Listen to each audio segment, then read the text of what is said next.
அமைச்சர் KN நேருவின் தொடர்பான ஊழல் விவகாரம் தமிழகத்தில் பெரிய தாக்கத்தை ஏற்படுத்தி உள்ள நிலையில் இப்போது கிடைத்துள்ள அடுத்தடுத்த விவகாரம் கதிகலங்க வைத்திருக்கு. திமுக பக்கம் நாளுக்கு நாள் கூட்டணி பலமாக இருக்கிறது என நாளுக்கு நாள் பேசி வந்த நிலையில் இப்போது திமுக காங்கிரஸ் பிளவு ஏற்படும் நிலைக்கு தள்ளப்பட்டு இருப்பதும் திமுகவின் முக்கிய அமைச்சர்களின் ஊழல் விவகாரம் அடுத்த பெரிய தலைவலியாக மாறியிருக்கு. திமுகவிற்கு கலெக்ஷன் கமிஷன் கரப்ஷன் துறைன்னு மக்கள் கேலி செய்யும் இந்த நிலையில் அமலாக்கத்துறை வெளியிட்ட ஒரு அதிர்ச்சி ரிப்போர்ட் இது. ஒரு பக்கம் 9.29 லட்சம் கோடி கடன், இன்னொரு பக்கம் கால்குலேட்டரை கதறுகிற அளவுக்கு கணக்கில்லாத ஊழல்கள். முதல் விஷயமே ஒரு இமாலய ஊழல், 1020 கோடி ரூபாய். இது நடந்தது நகராட்சி நிர்வாகம் மற்றும் குடிநீர் வழங்கல் துறையில். இந்த துறைக்கு அமைச்சர் யாருன்னு உங்களுக்கே தெரியும், KN நேரு. அதிகாரிகள் என்ன சொல்றாங்கன்னா, அமைச்சர் தன்னோட உறவினர்கள் மூலமா ஒவ்வொரு கான்ட்ராக்ட்ல இருந்து 7.5% முதல் 10% வரை கமிஷன் வசூல் செஞ்சிருக்காராம். இது சாதாரண நிர்வாக கோளாறு இல்லை, இது ஒரு திட்டமிட்ட கொள்ளைன்னு இந்த ரிப்போர்ட் சொல்லுது.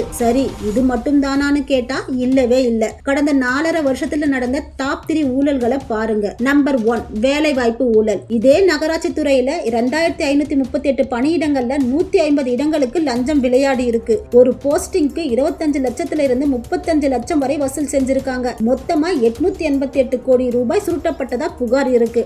நம்பர் 2, விவசாயிகளோட நெல்லை ஏத்திட்டு போற லாரி உரிமையாளர்களுக்கு டன்னுக்கு 598 ரூபாய் தரணும். ஆனா கொடுக்கிறது வெறும் 186 ரூபாய் தான். மீதி பணம் எங்க? இதுல நடந்த ஊழல் மட்டும் 160 கோடி. நம்பர் 3, டாய்லெட் பராமரிப்பு ஊழல். இதுதாங்க இருக்கிறதுலேயே கொடுமை. சென்னை மாநகராட்சி டாய்லெட் பராமரிப்புக்காக 364 கோடி ரூபாய் செலவு பண்ணிருக்காங்க. எப்படின்னு கேட்டா, பராமரிப்பு கட்டணத்தை பழைய விலையை விட 115 மடங்கு உயர்த்திருக்காங்க. இதையெல்லாம் ஒவ்வொன்றாக வெளிச்சத்துக்கு கொண்டு வந்திருக்கு பாஜக.